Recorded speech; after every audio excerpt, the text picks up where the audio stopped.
Hello दोस्तों, मैं आप सभी का स्वागत करता हूं आपके अपने यूट्यूब चैनल रैम्बो बाबा कंपटीशन में। हम पढ़ रहे हैं यूपीएसआई 2025 के लिए मूल विधि। क्या पढ़ रहे हैं? यूपीएसआई 2025 के लिए मूल विधि। मूल विधि में कल हम पढ़ रहे थे, तो मैंने तो आगे कल हम हेडिंग डाल चुके थे, भारतीय न्याय संहिता 2023 की धारा 1 पढ़ने वाले थे। तभी से क्लास क्या हो गई, अचानक से पता नहीं कट हो गई और मैं पढ़ाता रहा। तो आज फिर से यहाँ से स्टार्ट करते हैं। वो क्लास वहीं तक थी, इसके बाद आगे की क्लास हम आज यहाँ से फिर से स्टार्ट करते हैं। तो हमको पढ़ना है धारा 1 से स्टार्ट करना है, भारतीय न्याय संहिता। इसमें हम मेन धाराएं कवर कर रहे हैं। यदि किसी को धारा 1 से 358 तक पूरी पढ़नी हो क्रम से एक एक करके, तो मैंने पढ़ाई हुई है, मेरी प्ले लिस्ट बनी हुई है। उसमें देख सकते हैं, भारतीय न्याय संहिता के नाम से प्ले लिस्ट है और BNS के नाम से, तो देख सकते हैं एक एक धारा। इसमें हम पढ़ेंगे, मेन धाराएं हम इनमें कवर करेंगे। तो चलिए स्टार्ट करते हैं। धारा 1।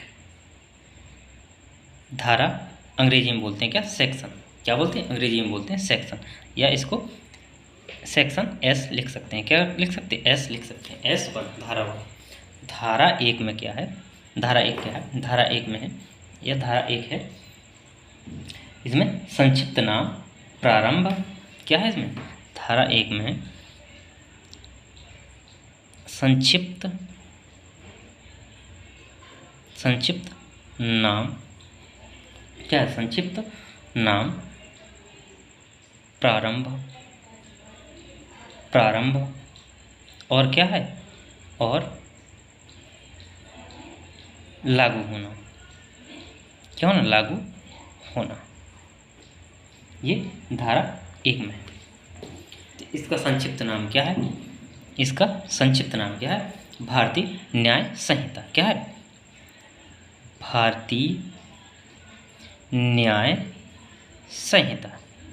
इसमें 3 शब्द लिखे हुए, संक्षिप्त नाम, प्रारंभ और। तो ये प्रारंभ कब से हुई? ये प्रारंभ कब हुई? ये प्रारंभ का मतलब ये पारित कब हुई? तो ये पारित कब हुई थी? 25 दिसंबर। कब हुई? 25 दिसंबर। कब हुई? 25 दिसंबर 2023। कब हुई? 2023, 25 दिसंबर 2023। और लागू कब हुई? 1 जुलाई। कब हुई? 1 जुलाई 2024 को। कब हुई लागू? 1 जुलाई 2024 को लागू। तो ये इसकी धारा 1 में था। धारा या सेक्शन कौन सा? सेक्शन 1 का 3, 1(3). धारा 1 का 3 उपखंड 3 कौन सा? धारा 1 का उपखंड 3। धारा 1 का उपखंड 3 कौन सा है इसका? और मैं IPC का कल पिछली क्लास में बता चुका था कब लागू हुई थी, इसलिए मैंने नहीं बताया। इसके बाद जो जहाँ ज़रूरत होगी वहाँ IPC को भी बताता चलूँगा। तो देखते हैं इसमें एक उपखंड 3 में क्या है। धारा 1(3) में है। धारा 1(3) में कहा गया है कि जो प्रत्येक व्यक्ति, क्या है? प्रत्येक व्यक्ति कौन सा? प्रत्येक व्यक्ति जो कहाँ पे? जो इस भारत राज्य के, क्या? जो भारत के कहाँ की? जो भारत के क्षेत्र के अंतर्गत, जो भारत के क्षेत्र के अंतर्गत अपराध करता है। अपराध क्या करता? अपराध करता है। क्या करता है? यदि भारत के अंतर्गत कोई व्यक्ति अपराध करता है तो वो क्या होगा? वह करता है तो वह क्या होगा? इस संहिता, क्या होगा? इस संहिता द्वारा, इस संहिता का मतलब भारतीय न्याय संहिता द्वारा क्या किया जाएगा? दंडित किया जाएगा। दंडित किया जाएगा। क्या होगा? दंडित किया जाएगा। यही जो धारा, जो इसमें क्या है, भारतीय न्याय संहिता में किसमें? अध्याय 1 के, ये हम कौन सा, ये अध्याय नहीं बताया मैंने, अध्याय 1 पढ़ रहे हैं। क्या अध्याय, ये भूल गया मैं, सॉरी। अध्याय 1 का नाम इसमें ये क्या? अध्याय 1 प्रारंभिक। इसमें प्रारंभिक है। क्या? प्रारंभिक चीज़ें हैं। अध्याय 1 का नाम क्या? प्रारंभिक।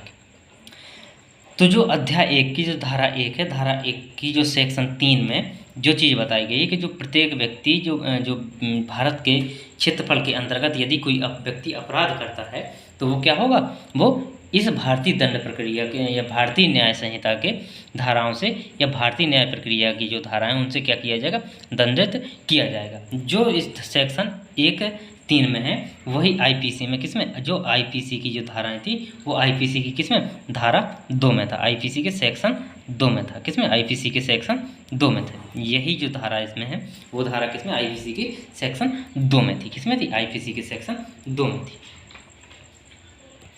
2 इसलिए नहीं बताई क्योंकि 2 ज़्यादा इम्पोर्टेंट नहीं है। अब देखते हैं एक की उपधारा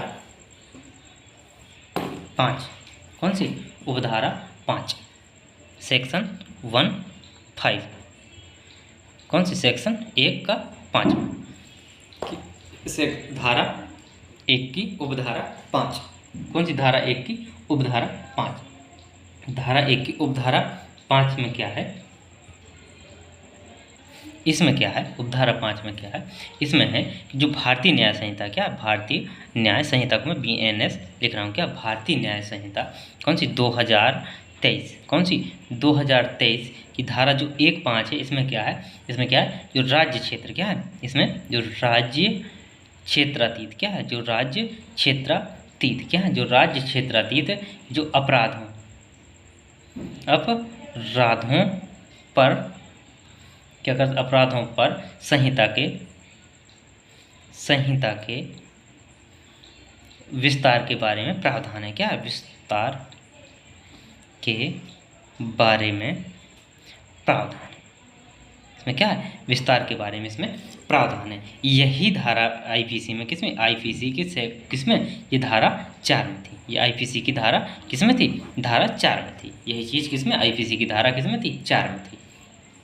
अब देखते हैं आगे, तो ये पढ़ते हैं आगे, तो ये हुई हमारी कौन सी, धारा 1। अब पढ़ते हैं हम धारा 2। तो एक चीज़ और ध्यान रखिए कि जो भी क्या है, जो भी अधिनियम है, क्या है, जो भी अधिनियम है उनकी जो धारा होगी, जैसे कि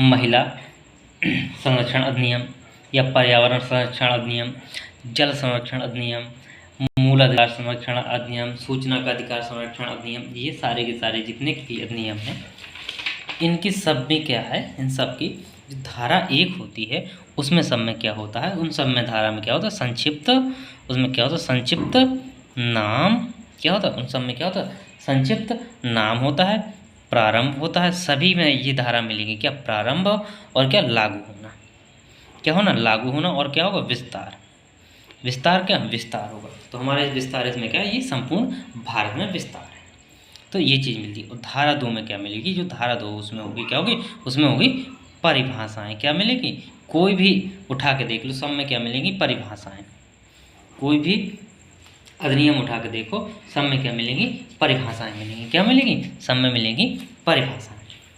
तो हम देखते हैं धारा 2, क्या देखते हैं, धारा 2, धारा या सेक्शन 2, सेक्शन 2 में क्या है, परिभाषाएं, क्या है, परिभाषाएं, परिभाषाएं, क्या है, परिभाषाएं। तो अब इनमें क्या कुछ शब्दावलियां हैं, क्या कुछ शब्दावलियां हैं, इनको हम क्या करते हैं, देखते हैं एक एक करके, क्या करते हैं इन शब्दावलियों को हम देखते हैं, कुछ जो इम्पोर्टेंट शब्दावलियां होंगी उनको हम देखते हैं। जैसे इसमें एक में धारा 2 के सेक्शन 1 में, उपधारा 1 में क्या है, उपधारा 1 में किसकी परिभाषा दी गई, कार्य की परिभाषा, किसकी, कार्य की परिभाषा दी गई, क्या, किसकी, कार्य की परिभाषा, कार्य क्या होगा, कार्य क्या होगा, तो इसमें कार्य की परिभाषा दी गई, कार्य क्या है, इसमें कहा गया कार्य वही होगा कि जो इस प्रकार, जिस प्रकार का एक कार्य होता है, कोई भी काम होता है उसको क्या कार्य माना जाएगा, जो कि कार्य होगा, जो इसमें कार्य की परिभाषा दी गई। अब 2 में क्या, किसकी परिभाषा दी गई, 2, धारा 2 में, धारा 2 में परिभाषा दी गई जीवांत, जीव जंतु, किसकी, जीव जंतु, जीव जंतु किसे माना गया, तो धारा 2 में जीव जंतु किसे माना गया, इसमें परिभाषा दी गई है जीव जंतु की कि जीव जंतु क्या होंगे, ये होंगे मानव से क्या होंगे, मानव मतलब हम लोग, क्या मानव से भिन्न, मानव से भिन्न, मानव से भिन्न कोई भी जीवित प्राणी, क्या कोई भी जीवित प्राणी क्या होगा, जो मानव से भिन्न होगा, कोई भी जीवित प्राणी होगा वो क्या होगा, जंतु, जीव जंतु होगा। कीट पतंगे जानवर सर्प ये सब क्या होंगे, जीव जंतु होंगे। वो किससे, लेकिन वो क्या, जो मानव होगा, जो हम लोग हैं उनसे भिन्न जीव जंतु, जो क्या जो जीवित प्राणी हैं वो सब क्या होंगे, जीव जंतु होंगे। क्या होंगे, वो सब होंगे जीव जंतु। तो इसमें क्या दी गई, जीव जंतु की परिभाषा दी गई है। 2 में 2-3 में किसकी परिभाषा दी गई है, ये इंपॉर्टेंट परिभाषा। 2-3 में 2 की उपधारा 3 में किसकी परिभाषा दी गई, तो इसमें दी गई शिशु की परिभाषा। किसकी, शिशु, शिशु माने बच्चा। किसे माना जाएगा, किसे शिशु माना जाएगा, किसे वयस्क माना जाएगा। तो इसमें शिशु किसे माना जाएगा, इसमें बताया गया कि जो किस 18 वर्ष, कितने 18 वर्ष से क्या होगा, 18 वर्ष से कम, जो 18 वर्ष से कम आयु का व्यक्ति होगा, क्या होगा 18 वर्ष से कम आयु का व्यक्ति, जो क्या हो 18 वर्ष से कम आयु का जो व्यक्ति होगा वो क्या होगा, शिशु माना जाएगा। क्या माना जाएगा उसको, क्या माना जाएगा उसको, शिशु माना जाएगा। क्या माना जाएगा उसको, शिशु माना जाएगा।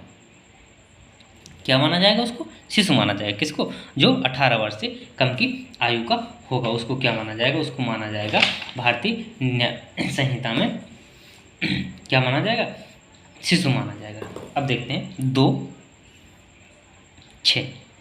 2-6 में परिभाषा दी गई किसकी, मृत्यु की। किसकी, मृत्यु, मृत्यु किसे माना जाएगा, किसको, मृत्यु किसे माना जाएगा। तो इसमें 2-6 में किसकी, मृत्यु की परिभाषा दी गई है। किसकी दी गई, मृत्यु की परिभाषा दी गई है। किसकी, मृत्यु की परिभाषा दी गई है 2-6 में।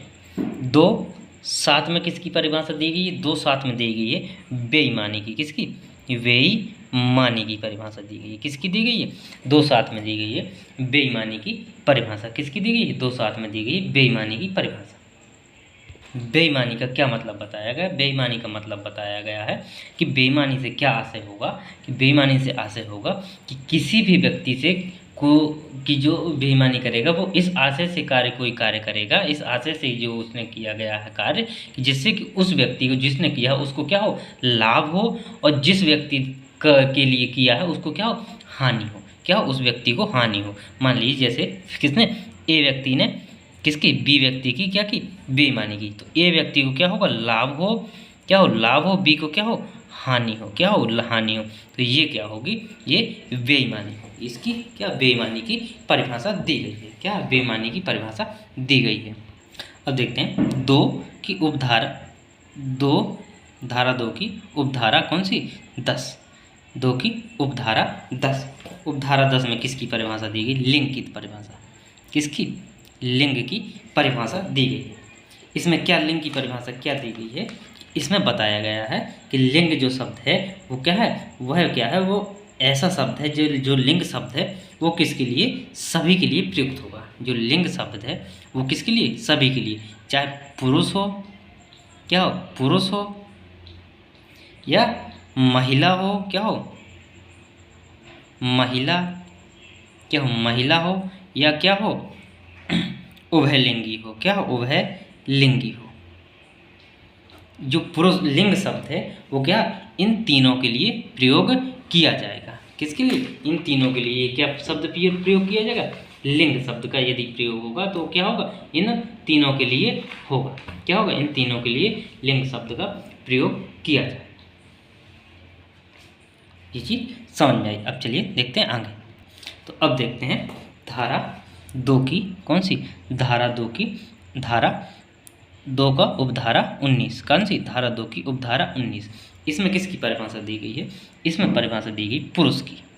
किसकी, पुरुष किसे माना जाएगा, पुरुष की परिभाषा दी गई। किसकी, पुरुष की परिभाषा दी गई। तो इसमें क्या कहा गया, पुरुष से जो क्या तात्पर्य है, किसी भी, क्या, किसी भी, किसकी, किसी भी आयु का मानव। क्या होगा, किसी भी आयु का मानव, जो क्या हो, नर हो, क्या हो, नर, क्या हो, नर हो, वो क्या हो, पुरुष होगा। चाहे वो 2 वर्ष का बच्चा हो तो यदि वो नर है तो उसे क्या, पुरुष माना जाएगा। यदि वो 80 वर्ष का है तो भी क्या, पुरुष माना जाएगा। 20 वर्ष का है तो भी उसे क्या, पुरुष माना जाएगा। ये पुरुष शब्द का प्रयोग किसके लिए, नर के लिए, जो मानव है उसके लिए पुरुष शब्द का प्रयोग किया जाएगा। भले ही वो बच्चा हो या क्या हो, उसको बच्चा का प्रयोग, शब्द का प्रयोग नहीं होगा, वहाँ पे क्या होगा, पुरुष शब्द का प्रयोग किया जाएगा। क्या किया जाएगा, पुरुष शब्द का प्रयोग किया जाएगा। यही पुरुष शब्द का जो आईपीसी में है, क्या है, पुरुष शब्द के प्रयोग के लिए आईपीसी में कितने में, किस में थी, तो ये आईपीसी में था, ये किस में, धारा 21 में, किस में था, 21 में, सॉरी धारा 21 नहीं, सॉरी धारा 10 में, किस में था, आईपीसी की धारा किस में, 10 में स्त्री और पुरुष दोनों के बारे में बताया गया। किसकी, स्त्री और पुरुष के बारे में इसमें आईपीसी में धारा 10 में बताया गया। जबकि इसमें किसमें, 2:19 में, 2 का उपधारा 19 में किसकी, स्त्री और पुरुष की परिभाषा, पुरुष की परिभाषा दी गई है। और स्त्री किस में देगी, 2:35 में, किसमें, 2:35 में, किसकी, अभी आगे आएगी, किसकी की, 2:35 में उस किसकी परिभाषा दी गई, वो दी गई है महिला की, क्या, किसकी, स्त्री की परिभाषा दी गई है। तो अब देखते हैं धारा 2:21, कौन सी, 2:21 में किसकी परिभाषा दी गई है, वो दी गई चल संपत्ति, किसकी, चल संपत्ति की, किसकी, चल संपत्ति की, किसकी परिभाषा दी गई, चल संपत्ति। चल संपत्ति के अंतर्गत कौन कौन आएंगे, तो चल संपत्ति के अंतर्गत भूमि और वे चीज़ें जो क्या हो, वे चीज़ें जो किससे, भूमि